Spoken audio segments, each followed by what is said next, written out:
down on my knees again, surrendering. Hello everyone, welcome back to another One Bible, 1 Year. Before we get started on Deuteronomy chapter 21, quick comment I guess about the picture. So this is basically a picture of Moses talking to Israel, and I believe that's the tabernacle in the back if you can see it. I put this because it's probably mainly like of what it looks like when he would talk to the people to instruct them, but I think it is also like he would tell the priest, and then the priest would spread it out through all the land, with the 12 tribes, and then the tribe goes into the different groups, and groups to families, and families to, that's it, so I don't know if it was exactly this way every time, or if it was only like this for special things, but that's just what I put up there. So let's get started. Chapter 21. When you are in the land the Lord your God is giving you, someone may be found murdered in a field, and you don't know who committed the murder. In such a case, you or your elders and judges must measure the distance from the site of the crime to the nearby towns. When the nearest town has been determined, the two towns' elders must select from the herd of heifer that has never been trained or yoked to a plow. They must lead it down into a valley that has not been plowed or planted, and that has a stream running through it. There in the valley they must break the heifer's neck. Then the Levitical priest must step forward, for the Lord God has chosen them to minister before him and to pronounce blessings in his name, the Lord's name. They are to decide all the legal and criminal cases. The elders of the town must wash their hands over the heifer whose neck was broken.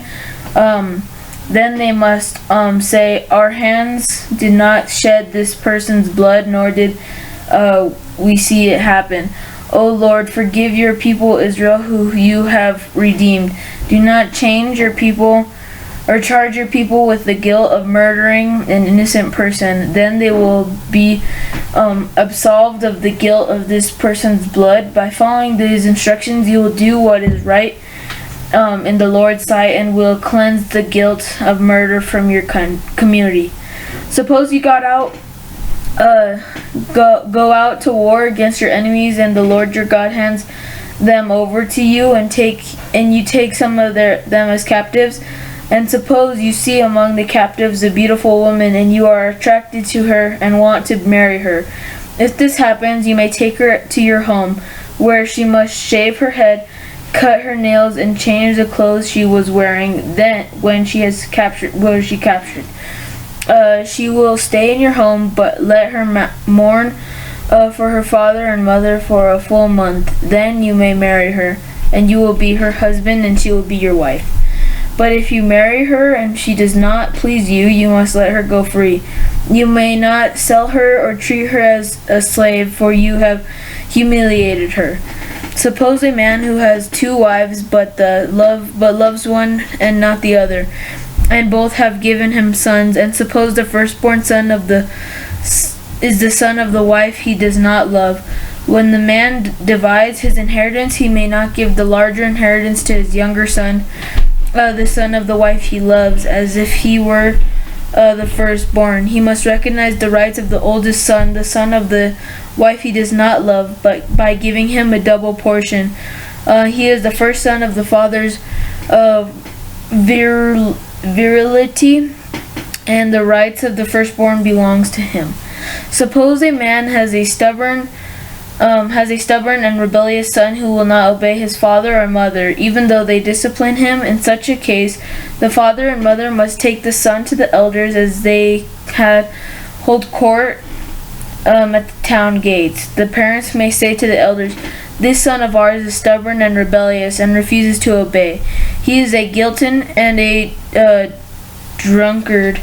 Then all the men of his town must stone him to death. In this way you will purge this evil from among you, and all Israel will hear about it and be afraid. If someone has committed a crime worthy of death and is executed and hung on a tree, the body must not remain hanging for the tree overnight. You must bury the body that same day, for anyone who is hung is cursed in the sight of God. In this way you will prevent the defilement of the land the Lord your God is giving you as your special possession.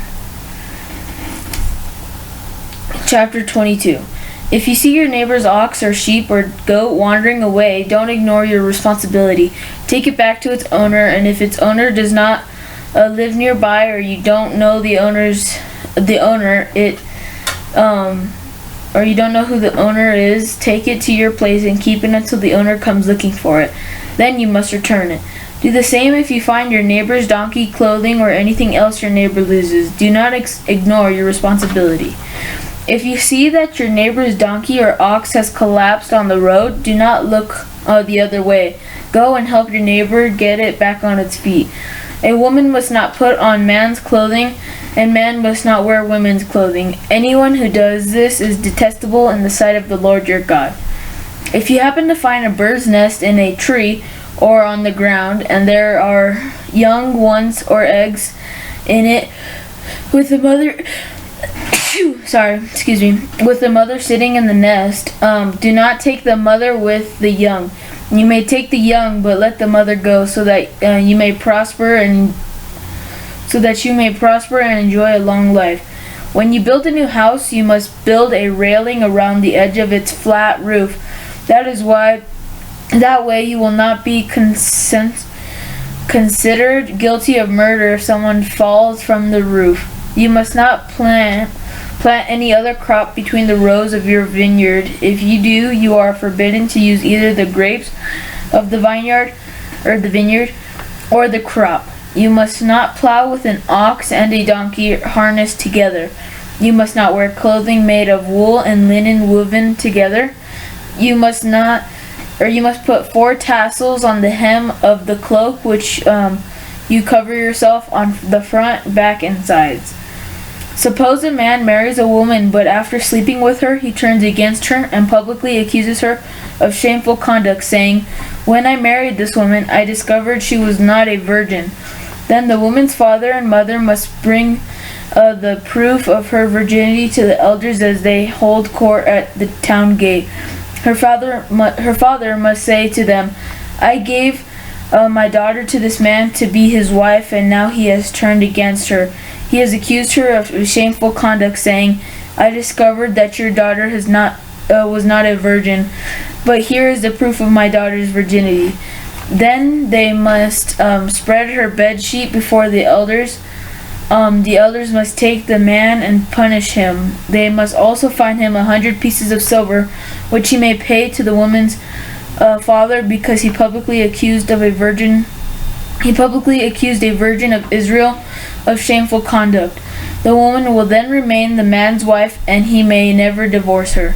But suppose the man's accusations are true, he can show that she was not a virgin. The woman must be taken to the door of her father's home, and there the men in town must stone her to death, for she has committed a disgraceful crime in Israel by being promiscuous while living in her parents' home. In this way you will purge the evil from among you. If a man is discovered committing adultery, both he and the woman must die. In this way you will purge Israel of such evil. Suppose a man meets a young woman, a virgin, who is engaged to be married, and he has sexual intercourse with her. If this happens within a town, you must take both of them to the gates of the town or of that town and stone them to death. The woman is guilty because she did not scream for help. The man must die because he violated another man's wife. In this way you will purge the evil from among you. But if the man meets the engaged woman out in the country and he rapes her, only the man must die. Do nothing to the young woman. She has committed no crime worthy of death. She is an innocent as a murder victim. And since the man raped her out in the country, it must be assumed that she screamed, but there was no one to rescue her. Suppose a man has intercourse with a young woman who is a virgin but is not engaged to be married. If they are discovered, he must pay her father 50 silver pieces Then he must marry the young woman because he violated her, and he may never divorce her as long as he lives. A man must not marry his father's former wife, for this would violate his father.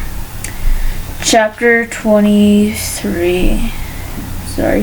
Chapter 23. If a man's testicles are crushed or his penis is cut off, he may not be admitted to the assembly of the Lord. If a person is illegitimate, I don't know how to pronounce that, by birth, neither he nor his descendants for 10 generations may be admitted to the assembly of the Lord. No Amorite or Moabite or any of their descendants for 10 generations may be admitted to the assembly of the Lord. These nations do not welcome you with food and water when you came out of Egypt. Instead, they hired Balaam, son of Beor, from Pethor in distant Aram Naharaim, to curse you. But the Lord your God refused to listen to Balaam. He turned the indebted curse into a blessing because the Lord your God loves you. As long as you live, you must never promote the welfare and prosperity of the Amorites and Moabites. Do not detest the Edomites or the Egyptians, because the Edomites are your relatives, and you lived as foreigners among the Egyptians. The third generations of Edomites and Egyptians may enter the assembly of the Lord.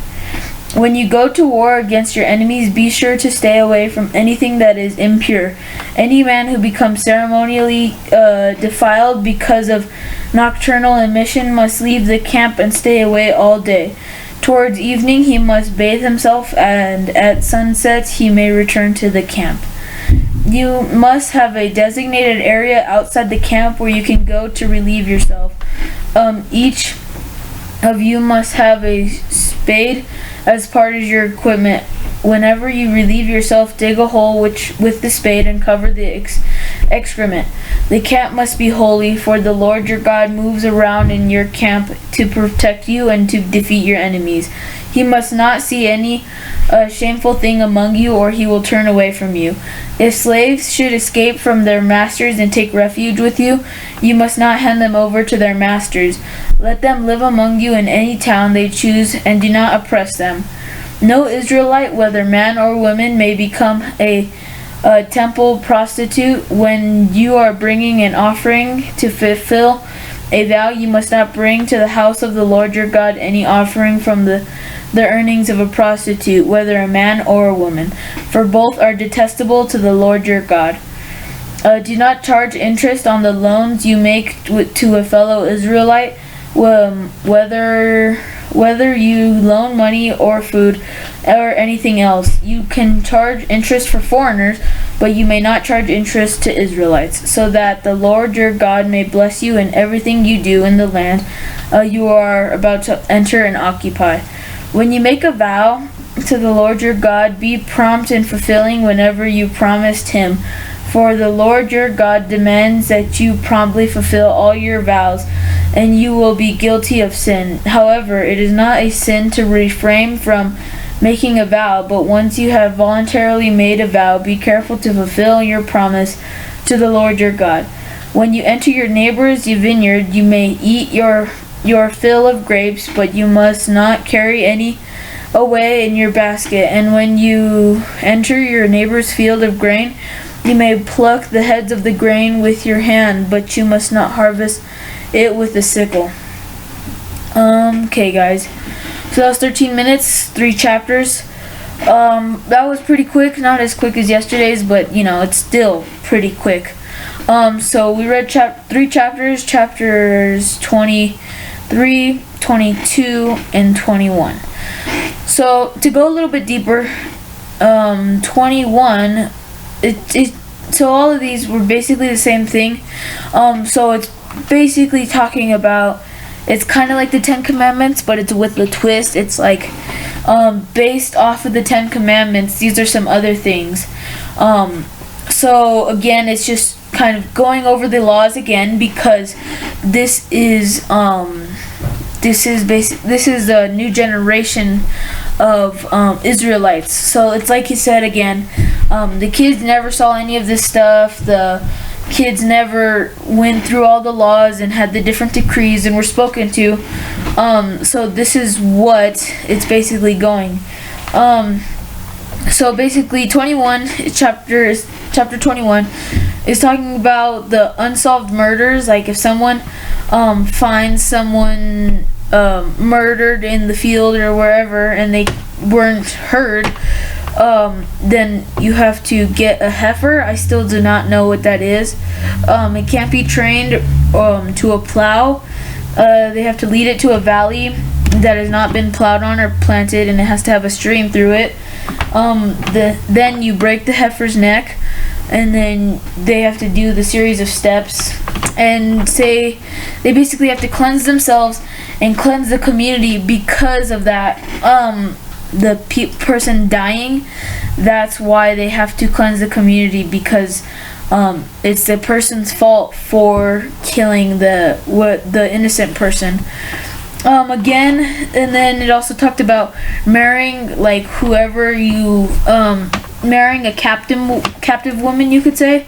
So if you see someone in battle that's a captive and you want to marry her, she has to cut her hair, cut her nails, and then change her clothes that she was wearing when she was captured. And then you have to let her mourn for her family because they weren't spared, basically, for a whole month. And then you have to marry her. But if you do not want her after you marry her, you have to let her free, and you may not sell her or treat her as a slave, basically. It also talked about firstborn son. Would basically, if you have two wives in specific, and you do not like one of the wives, you could say, then, and if that wife, the wife that you do not like, if they have the firstborn, you cannot take the firstborn rights away from that child, because technically it is the firstborn, even though it's the firstborn that you don't like, technically, because you do not like the wife. So again, it's just if it's firstborn no matter whatever the wife is, and that's the rights that they're gonna get. Chapter 22 is a lot about honesty. Basically, if you find something, well, not honesty, but it's honesty and being responsible, and not ignoring your responsibility. Kind of by saying, if, say, your neighbor lost something, remember to retrieve it and give it back to them, or just keep it until they come back, just like you would do, say, if I went over to your house, or my friend came over to my house, and he, say, left his jacket or something, I just keep it, or I give it to him whenever I can get it to him. So just be responsible as far as not ignoring that, and just doing what's right. Same thing with if your neighbor's donkey or ox has collapsed on the road, or and then it also just talked about women putting on men's clothing, and then the bird's nest. If you find it, you can take the eggs, I believe, and then you just have to let go of. You may take the young, but let the mother go, so that you may prosper and enjoy a long life. And then build a new house, put railing around the edge of the flat roof so that people don't fall through. Do not plant any other crop between the rows of your vineyard, otherwise you basically can't eat anything in your vineyard. You must not plow with an ox and a donkey harnessed together. You must not wear clothing made of wool and linen, and then a few other things. And so a lot of it, and then it's a pretty long chapter. So again, it's talking about marrying a person, and if you found out that they're not virgin, they go through a whole case, and they have to, if you are right, you can divorce her, basically, and then if you're wrong, you have to pay the father 100, I believe, 100 silver pieces. It's either 100 or 50. You must also fine him 100 pieces of silver, which you may pay to the woman's father, because he publicly accused a virgin of Israel as of shameful conduct, and then he also can't divorce her. So if he was right, then he obviously could divorce her, vice versa. And then when we move on to chapter 23, if a man's no, for certain viewers that might be not right, but basically if a man does anything bad, basically, or if he's illegitimate, I don't know what that means, but they basically, if they're not complete, you could say, they cannot go into the assembly of the Lord.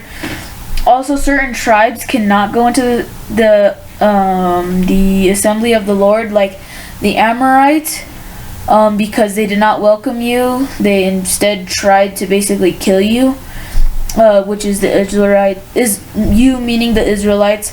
Do not detest the Edomites or the Egyptians, because they are your relatives and you lived as foreigners among the Egyptians. The third generation of Edomites and Egyptians may enter the assembly. So basically after a certain amount of generations, then you can actually go into the assembly of the Lord. And then it basically just talked about more regulations as far as when you go to war against your enemies, you have to stay away from impure things. Just like when they were walking, they couldn't practice anything that other people do, because it was evil. And so that's exactly why the Lord chose them, because he doesn't want the evil in the world. So that's why he's making them huge, to take out all the evil that's in the world right now at this point. They also have to designate an area for poop. If slaves escape from their masters, you can't really send them back. You just let them have refuge in your home, or anything of that sort. And then a lot about food and money. Do not charge interest for you, but you can charge interest on the foreigners living with you. And then a few things about We're back, man. Okay. Sorry. You cannot, when you're entering your neighbor's vineyard, you can't take anything, but you can eat as much as you want till you're filled. And then same thing with the field of grain, vice versa. You can pluck it with your fingers and eat that, but you cannot.